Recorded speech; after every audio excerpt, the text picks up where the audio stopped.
and answers. You have about 50 minutes of that. As usual, please state your name and affiliation. Come up to the microphone and state on, please.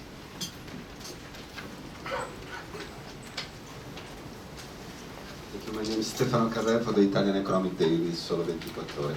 I have two questions. Today, it was a macro surprise.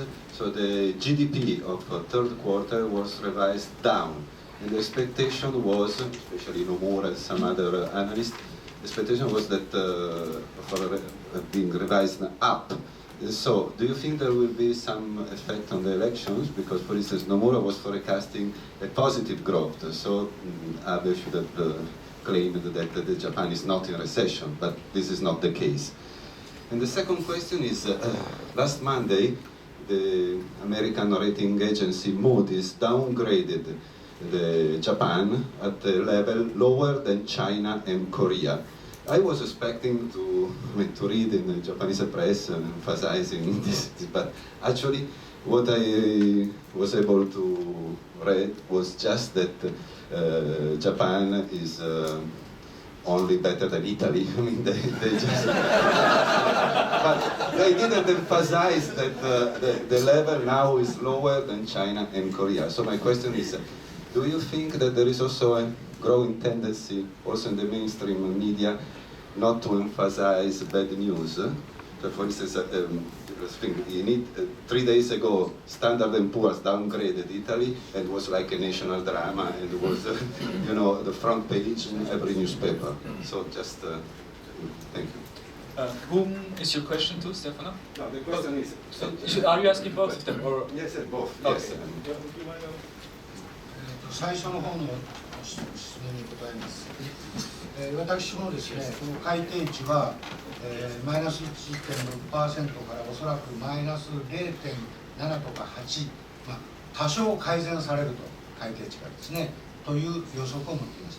マーケット関係者も大体そのような見方をしていたようです。その意味では、はるかに下回る改定値が出たことは、安倍政権にとってもちろんマイナス材料になることは事実です。しかしながらですね、もう選挙戦は終盤に入っておいて、ここまで安倍自民党および公明党もですね、相当議席を伸ばしますが、自公を合わせてですね、先ほども申し上げたように4分の3、8割近い議席を取ることは今やもう押しとどめるような力は外的な要因によってですね、ないと思われます。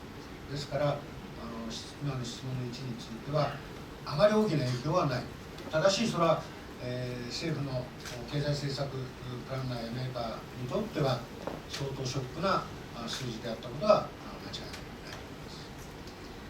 In regard to your first question, I also had not expected the figures to be so bad. In fact, I thought that the original estimates, which would be minus 1.6%, would be actually revised upwards to 0.7 or 0.8, minus 0.7 or 0.8%.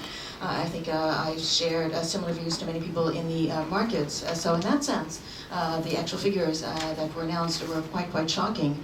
And yes, of course, that is something that would be negatively, adversely affect Prime Minister Abe's administration. But having said this, however, we're already in the campaign process. In fact, we're nearing the end of the campaign process.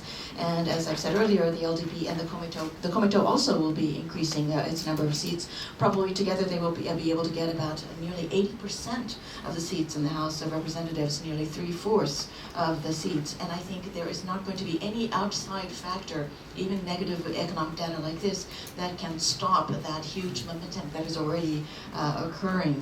Of course, the people who prepared economic policy under Mr. Abe probably are very shocked by these results.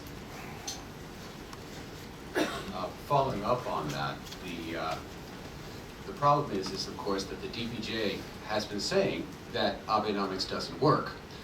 So its point was proven, and so that the results are all along their lines of argument.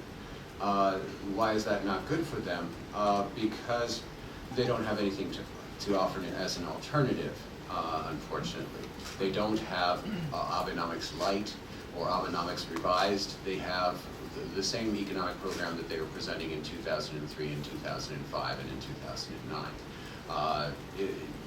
they're not caught up with the times. They certainly have not up to date in terms of the situation that exists in the world, with most economies down toward the zero bound. So they can't really capitalize, even though they were right all along, is what they could say. And also, he's right, it's too close to the election now. There is no way that you're going to get 10% more voters to go to the polls, which is what the DPJ needs to do better, and what the Ishimoto need to do better. They have to have 10 million people who are planning not to go suddenly get up out of their wherever they were, I guess their bathtubs, and say, hey, wow, I really should go vote. And they're just, it's not enough to get them there. Admittedly, this has been the fall of surprises in terms of economics. We had the significantly lower GDP figure on October 18th than everyone thought. We had the GPIF and the Bank of Japan surprising everybody on October the 31st with their expansionist and revisionist work. We also had, well, the today's figures, which again, surprise after surprise after surprise, and yet we're not seeing we've not seen the voters turn because of these surprises, and it's just not likely that they're going to turn with this last one. As for the Moody's downgrade, why don't they talk about South Korea and China? Because, well, you don't want to talk about South Korea and China. And it was, when Japan's rating fell below Botswana, that was news. And that was, even though Botswana is a wonderfully managed country, especially as compared to this one, this was shocking that an African nation would be worth, its bonds would be more worthwhile than Japanese bonds. But considering that everyone has watched the value of the yen plummet, has watched other countries go through trauma, I don't think there was really any sense that falling behind China, behind South Korea is really a significant figure. However, you're right. It is interesting that they did bring up Italy.